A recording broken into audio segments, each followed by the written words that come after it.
Assalamualaikum warahmatullahi wabarakatuh. Bismillah, alhamdulillah, wassalatu wassalamu ala rasulillah Sayyidina Muhammad ibn Abdillah wa ala alihi wa sahbihi wa man walah, amma ba'd. Yang saya hormati Bapak Muhammad Sobirin MPD selaku dosen pengampu mata kuliah Administrasi Pendidikan. Yang saya cintai teman-teman mahasiswa Yayan Kudus kelas PAIA, semoga kita semua selalu dalam keadaan sehat dan selalu diberikan kesehatan oleh Allah Subhanahu wa taala. Di sini saya nama Muhammad Isa Renaldi dengan NIM 20101100004 akan mempresentasikan makalah kami kelompok 1 Administrasi Pendidikan dengan judul konsep dan dasar administrasi pendidikan. Mari kita simak penjelasannya berikut ini. Administrasi pendidikan, konsep dasar administrasi pendidikan, pengampu Bapak Muhammad Sobirin MPDI. Latar belakang: administrasi sebagai suatu kegiatan bersama yang selalu ada selama manusia yang hidup dan bekerja sama dalam kelompok. Administrasi tidak akan bisa lepas dari kehidupan manusia.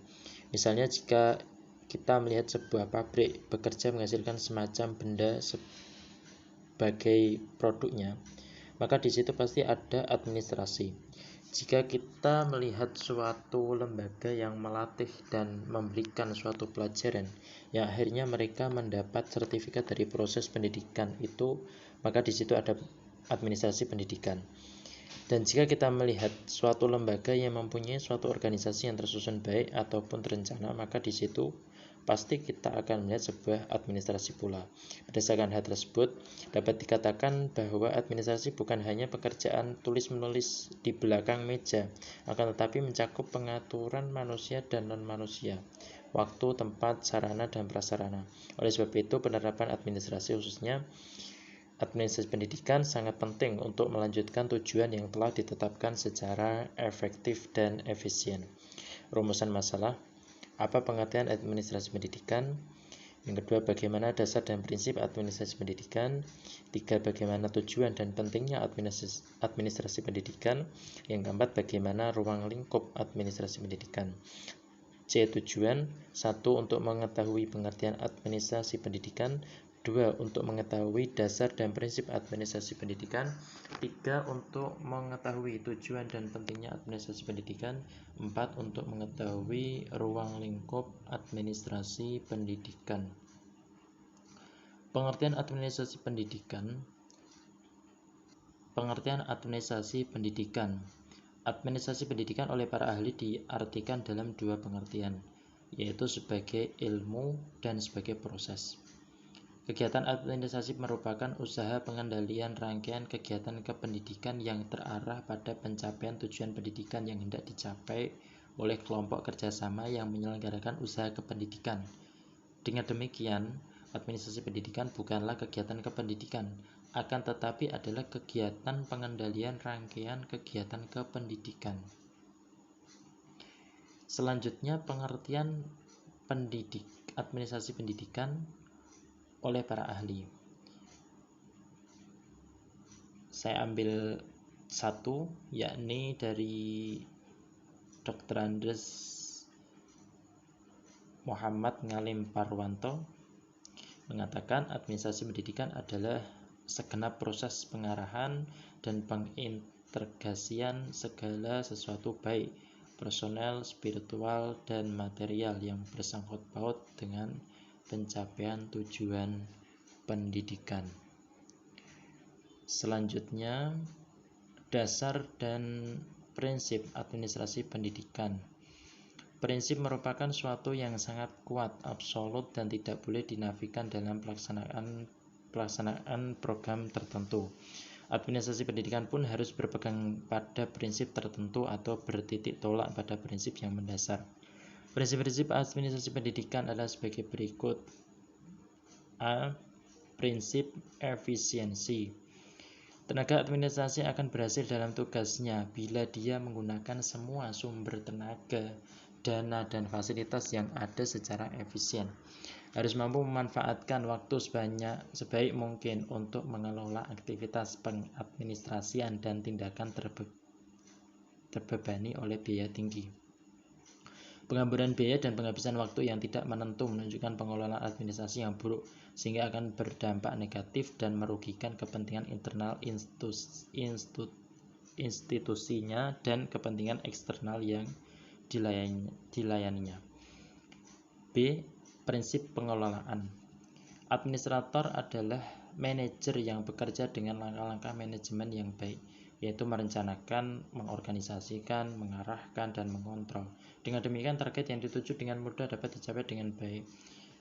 Perencanaan yang dilakukan berpihak pada visi dan misi yang jelas dan mendahulukan skala prioritas, bagaimana mengatur dan menjadwalkan program jangka panjang, menengah, dan pendek. Dengan demikian, semua pelaksanaan program saling mempengaruhi dan saling menunjang dalam mencapai target. Menurut Ngalim Purwanto, setiap program memerlukan perencanaan. Langkah-langkah dalam perencanaan meliputi hal berikut: A. Menentukan dan merumuskan tujuan yang hendak dicapai. B. Meneliti masalah-masalah atau pekerjaan-pekerjaan yang akan dilakukan. C. Mengumpulkan data dan informasi yang diperlukan. D. Menentukan tahap-tahap atau rangkaian tindakan. Yang E. Merumuskan bagaimana masalah itu dapat dipecahkan dan bagaimana pekerjaan-pekerjaan itu akan diselesaikan. Yang ketiga, prinsip pengutamaan tugas pengelolaan. Administrator bertanggung jawab dan berpegang pada amanah untuk mengutamakan tugasnya. Apabila prinsip ini dilanggar, prinsip efisiensi akan terabaikan, bahkan akan hanya memboroskan biaya.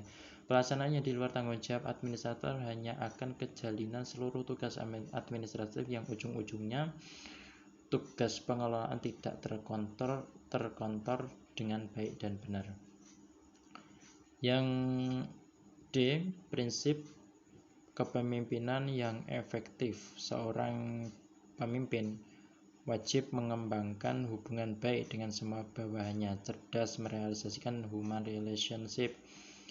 Pemimpin yang baik adalah pemimpin yang tidak menyalahkan bawahan, melainkan mengingatkan dan menyarankan. Sebaliknya, bawahan yang baik tidak pernah menggugat dan gusar kepada atasan, melainkan meluruskan sepanjang masih dalam konteks profesionalitas yang ada di atas aturan yang disepakati. Dengan demikian, semua bekerja atas kesadaran penuh, ikhlas, dan tidak merasa ditekan atau dipaksa. Yang E. Prinsip kerjasama. Pengembangan kerjasama dilakukan secara sinergis, proporsional. Administrator memahami jenis pekerjaan yang diembankan, mengerti apa yang dikerjakan sebagai tugas dan keahliannya. Untuk mencapai kinerja yang sinergis, dilakukan pembagian tugas, wewenang, dan tanggung jawab yang disesuaikan dengan pengalaman, bakat, minat, pengetahuan, dan kepribadian masing-masing orang yang diperlukan dalam menjalankan tugas-tugas tersebut. Tujuan administrasi pendidikan pada umumnya adalah agar semua kegiatan mendukung tercapainya tujuan pendidikan, atau dengan kata lain, administrasi yang digunakan dalam dunia pendidikan diusahakan untuk mencapai tujuan pendidikan. Menurut Sergiovanni dan Carver, tujuan administrasi ada 4, yaitu A. Efektivitas produksi, B. Efisien, C. Kemampuan menyesuaikan diri, D. Kepuasan kerja. Tujuan tersebut digunakan sebagai kriteria keberhasilan pendidikan. Contohnya, sekolah memiliki fungsi efektivitas produksi, yaitu menghasilkan lulusan yang sesuai dengan tuntutan kurikulum. Dalam pencapaiannya harus dilakukan usaha seefisien mungkin, menggunakan kemampuan dana dan tenaga semisal mungkin, tetapi memberikan hasil sebaik mungkin. Pendapat lain tentang tujuan administrasi pendidikan meliputi A. Tercapainya fleksibilitas, B. Terwujudnya efisiensi dan efektivitas, C. Terlaksananya kontinuitas, D. Terlaksananya pendidikan seumur hidup yang disipliner dan berpedoman pada linearitas keilmuan. Maka dari itu, administrasi mempunyai peran yang penting agar lulusan dapat berhasil sebagaimana tujuan yang telah ditentukan. Adapun tugas administrasi pendidikan secara rinci dapat disebutkan sebagai berikut. A. Berusaha agar pendidikan tampil secara formal dengan merumuskan, menjabarkan, dan menetapkan tujuan pendidikan yang akan dicapai sesuai lembaga yang bersangkutan.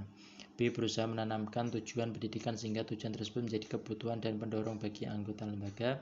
C. Memilih, menyeleksi, dan menetapkan proses berupa kegiatan dan pola kerja yang diperhitungkan, kemudian berikan hasil sesuai tujuan yang ditetapkan. D. Mengawasi, memantau, dan mengendalikan setiap proses pendidikan. Hal ini dikaitkan pengendalian mutu pendidikan. E. Menilai hasil yang telah dicapai dan proses yang sedang atau telah berlaku.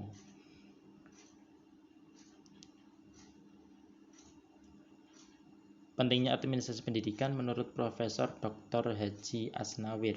Manfaat atau pentingnya administrasi pendidikan dibagi menjadi 4 sebagai berikut. A. Mengangkat derajat kinerja pekerja, mensukseskan serta memperbaiki kinerja tersebut.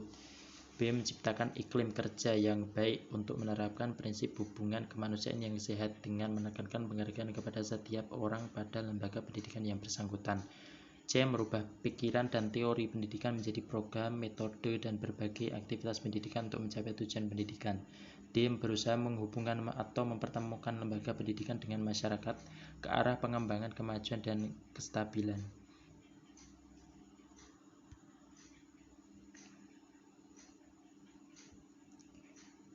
Ruang lingkup administrasi pendidikan. Hal ini merupakan hal-hal yang dapat membantu penyelenggaraan berbagai kegiatan pendidikan sehingga tujuan pendidikan akan dapat tercapai dengan baik. Beberapa bidang penting yang termasuk di dalam ruang lingkup pendidikan. A. Administrasi kurikulum, meliputi pembukuan dan pendataan jumlah mata pelajaran yang diajarkan, waktu tersedia, jumlah guru beserta pembagian jam pelajaran, jumlah kelas, penjadwalan buku yang dibutuhkan, program semester, evaluasi, program tahunan, dan kalender pendidikan.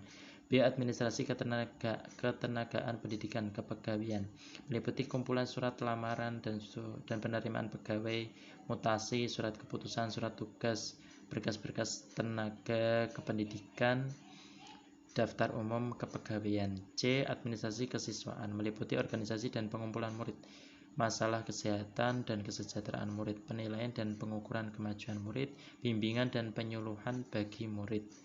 D. Administrasi sarana dan prasarana pendidikan, meliputi buku perencanaan, pengadaan barang, buku pembagian dan penggunaan barang, buku perbaikan barang, dan lain-lain. Administrasi keuangan atau pembiayaan pendidikan, meliputi keuangan pendaftaran siswa baru, uang gedung, uang seragam, uang peralatan sekolah, SPP, dan lain-lain.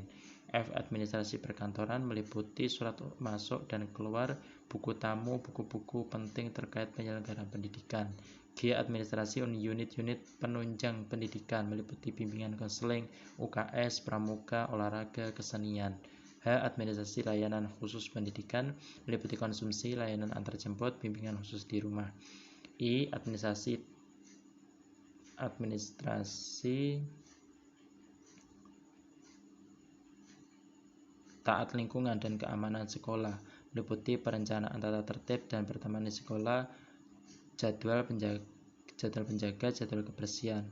J. Administrasi hubungan dengan masyarakat, meliputi hasil kerjasama, program-program humas, dan sebagainya.